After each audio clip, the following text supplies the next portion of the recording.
Good evening and welcome to CYC News for the 23rd of July 2017 and the 16th of Abib 1733 AM. I'm Mira Gerges.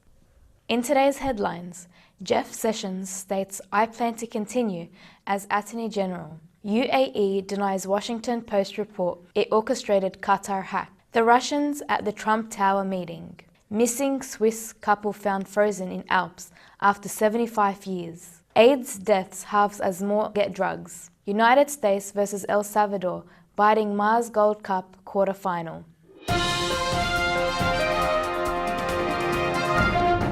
Attorney General Jeff Sessions says he plans to continue in his job despite President Donald Trump's comments that he'd have picked someone else had he known Sessions would rescue himself from the Justice Department's Russia investigation. He told reports, "We love this job, we love this department, and I plan to continue to do so, as long as that is appropriate." In a New York Times interview, Trump second-guessed his decision to nominate Sessions, an Alabama Republican who was the first sitting senator to make the real estate mogul's president's bid. Jeff Sessions takes the job, gets into the job, rescues himself, which frankly I think is very unfair to the president, Trump said, referring to himself. How do you take a job and then recuse yourself? If he would have recused himself before the job, I would have said, "Thanks, Jeff, but I'm not going to take you." It's extremely unfair, and that's a mild word, to the president. Trump was referring to Sessions' decision to recuse himself from overseeing the FBI investigation into potential collusion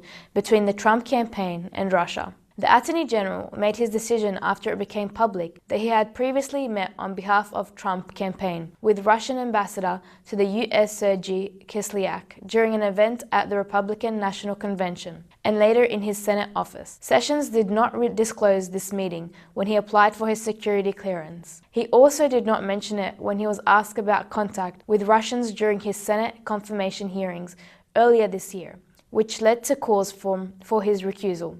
When asked by reporters how he could continue to serve as Attorney General if he did not have the support of the President, Sessions responded saying, "We're serving right now. We had all the major law enforcement leaders in my office yesterday to talk about our unified efforts to improve our crime fighting with state and local officials. So I'm totally confident that we can continue to run this office in an effective way." The United States has claimed that Iran is continuing to comply with the terms of the nuclear deal that curbed Iran's nuclear program in exchange for sanctions relief. But the Trump administration coupled its certification to Congress of Iran's compliance with the blistering critic of Iran's non-nuclear activities, saying Iran is unquestionably in default of the spirit of the deal. Secretary of State Rex Tillerson issued a similar critic earlier this year when the US certified the deal for the first time since President Donald Trump, a fierce critic of the deal, took office. The US is also considering additional sanctions against Iranian entities to target the country's ballistic missile program and state sponsorship of terrorism, two items not covered by the deal, a senior administration official said. Another senior administration official said, "The Secretary of State and the President intends to emphasize that Iran remains one of the most dangerous threats to the US and to regional security. Moving forward, the administration intends to employ a strategy that will address the totality of Iran's malign behavior and not just focus on the nuclear deal." The United Arab Emirates has denied a Washington Post report that claims the country orchestrated a hack of Qatari state news and social media websites in May, an incident that triggered the region's worst diplomatic crisis in decades. Saudi Arabia and its allies, the UAE, Bahrain, and Egypt, accused Qatar of supporting terrorism and led a group of Muslim-majority nations to cut ties with Doha. That came after Qatar's Emir, Sheikh Tamim bin Hamad Al Thani, was quoted online calling Iran an Islamic power and describing Qatari relations with Israel as good. Qatar has maintained its emir never made the remarks and that the quotes were planted by hackers. UAE Minister of State for Foreign Affairs Anwar bin Mohammed Gargash said that the Washington Post report was false. "The Washington Post story is not true, purely not true," he said, responding to a question after a speech at Chatham House in London. He said that the story will die in the next few days. The UAE embassy in Washington sent a series of tweets quoting its ambassador, Yusuf al-Attabia, denying the Washington Post report, which was published Sunday and, according to the paper, was based on information provided by unnamed U.S. intelligence officials. But Qatar said that the Washington Post report proved its version of events, that its website were hacked and that, quote, the quotes were fabricated and published. The statement cited the government's communications director, Sheikh Saif bin Ahmed Al-Thani, as saying it was especially unfortunate that this shameful act of cyber terrorism is being attributed to a fellow member of the Gulf Cooperation Council. It described the alleged hacking as a violation of international law and of agreements between the member states of the Gulf Cooperation Council, the Regional Trade and Security Group, as well as collective agreements with the Arab League, the Organization of Islamic Cooperation, and the United Nations. The group of Soviet-born individuals that topped Trump campaign officials met last summer include a cast of characters accused of tactics that read like a Cold War spy novel, including allegations of secret lobbying campaigns and links to money laundering, investigations, and counterintelligence. The meeting went undisclosed for over a year until it became public this month.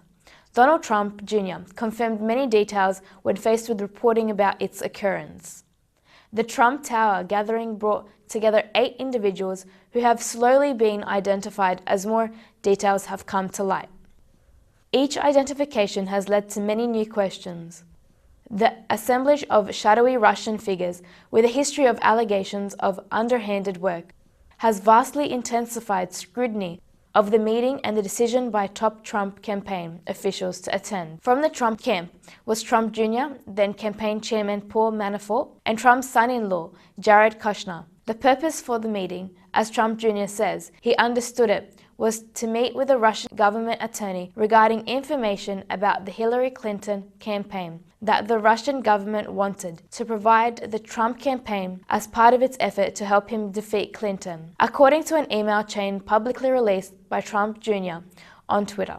Those who have spoken publicly about the meeting, including Trump Jr., have said the conversation quickly turned away from Clinton information to Russian adoptions and the Magnitsky Act, a 2012 U.S. law that penalized Russian officials for human rights violations. Russia banned adoptions by Americans as a retaliatory response to the Magnitsky Act. As a result, the adoption issued has always been connected to the Magnitsky Act. The Russian individuals have all denied any wrongdoing, accusing their critics of spreading misinformation about them. To some unusual news. A Swiss couple who disappeared from their farm in the Alps during World War II have finally been found, 75 years later, mummified in a glacier. 40-year-old Marceline Domlin and 37-year-old Francine Domlin went missing on August 15, 1942, after leaving to milk their cows in a meadow near their home. They never returned to their family, including their 6 children. A worker found the frozen bodies of a man and a woman last week during routine maintenance. The corpses were preserved in the receding San Florian Glacier, near a slew of trendy ski resorts at 2,600 meters above sea level. From afar, it looked like small rocks, but there were too many in the same place, noted nearby Glacier 3000 resort director Bernard Chenin in an interview with Radio Television Suisse. When he got a closer, he noticed a collection of frozen accessories, backpacks, watches, mess kits, a glass bottle and boots, all of which dated back several decades. Decked in World War II-era clothing, the duo was frozen close together.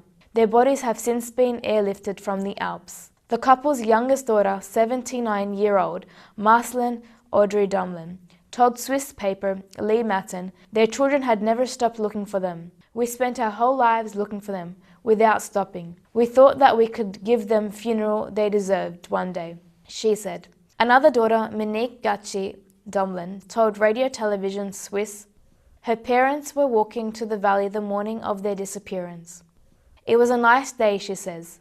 Her father was singing, but that was the last Monique would see of her parents, whose disappearance left her to care for her young sisters and brothers. Their mother, a schoolteacher, and father, a shoemaker, likely fell into a crevice of the glacier where their bodies were preserved. The Institute of Forensic Medicine will seek to formally identify the bodies through DNA tests, but the couple's children are convinced they are the missing parents. I can say that after 75 years of waiting, this news gives me a deep sense of calm. Audrey Dumlin said, "Now I know where my parents are." In health news, official figures show that deaths linked to AIDS have halved in a decade. The condition, which is caused by HIV, used to be one of the top 10 causes of death worldwide. A report by the Joint United Nations Programme on HIV or AIDS showed deaths had fallen from a peak of 1.9 million in 2005 to 1 million last year. It said the scales have tipped, with more than half of people getting drug treatment for the first time. A HIV infection cannot be cured. It can only be contained with daily doses of antiretroviral therapy. Unchecked, it destroys the immune system, causing AIDS. At this point, people tend to die from other opportunistic infections, such as tuberculosis. Worldwide, 36.7 million are living with HIV, and 53% of them are getting the therapy that gives a near-normal life expectancy. Michelle Sedib, the executive director of UNAIDS, said, "We met the 2015 target of 15 million people on treatment, and we are on track to double that number to 30 million and meet the 2020 target. We will continue to scale up to reach everyone in need and honor our commitment of leaving no one behind." UNAIDS said Eastern and South Africa were leading the way and had cut new HIV infections by nearly a third since 2010. Life expectancy has increased by 10 years over the past decade too. The agency has set a series of goals known as the 90-90-90 targets.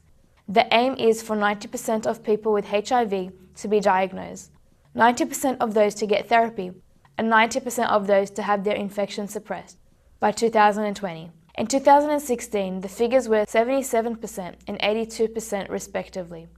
Mr. Sedibs added, "Communities and families are thriving as AIDS is being pushed back. However, the agency warned that inadequate treatment in North Africa, the Middle East, Asia and Eastern Europe had seen death rates increase sharply." And in sport, United States head coach Bruce Arena said, "Action should have been taken after 2 El Salvador players appeared to bite 2 of his side. Strike Josie Altidore seemed to be bitten by Henry Romero, and defender Omar Gonzalez by Darwin Serin is a similar incident during the Gold Cup quarter-final, which the US won 2-0. There should have been a player sent off tonight. I didn't see the play live, I can't fault the referee," Arena said. FIFA told BBC Sport that the matter falls under the jurisdiction of the Confederation of North Central America and Caribbean Association Football, and the body has been contacted regarding the incident. Uruguay's Luis Suarez was banned from all football-related activity for 4 months and suspended for 9 international matches after being found guilty of biting for the 3rd time in his career at the 2014 World Cup. He was banned for 10 games for biting Chelsea's Branislav Ivanovic during a Premier League match for Liverpool in 2013, and was also suspended for 7 games for biting PSV Eindhoven's Otman Bakel while playing for Ajax in 2010. And that's all for CYC News. A reminder that you can watch this news bulletin again throughout the week on YouTube. I'm Mira Gogas from the CYC studios in Sydney, Australia. Have a good night.